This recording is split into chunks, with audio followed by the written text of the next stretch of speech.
Nagkakaubusan na ng biyahe ng mga barko sa Manila North Port ngayong Semana Santa. Dagsa naman na kaya ang mga pasahero ngayong umaga, live mula sa Manila North Port, nasa frontline ng balitang yan si Dave Abuel. Dave, kamusta na ngayon ang sitwasyon dyan? Jess, Chiki, hindi tulad ng mga nakaraang taon, wala pang masyadong tao rito sa Manila North Port ngayong Martes Santo. Gayunpaman, fully booked na rin ang ilang biyahe ngayong araw.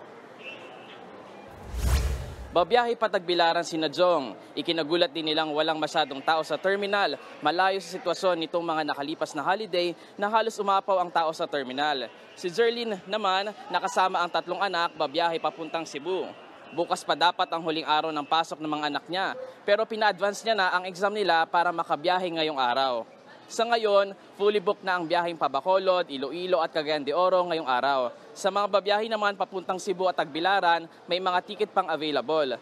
Sa tansya ng Philippine Ports Authority, nasa 21,000 pasahero ang inaasahang magtutungo rito sa North Port Passenger Terminal sa kasagsagan ng Semana Santa.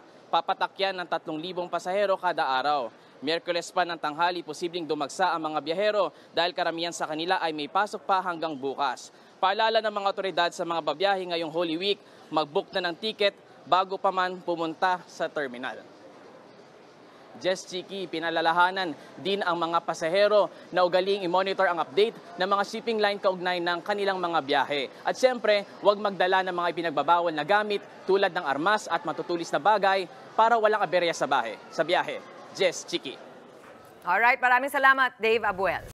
Mga kapatid, Lucy Cruz Valdez po, maging maalam at may pakialam sa mga napapanahong balita sa bansa. Tumutok at mag-subscribe sa News 5 social media pages.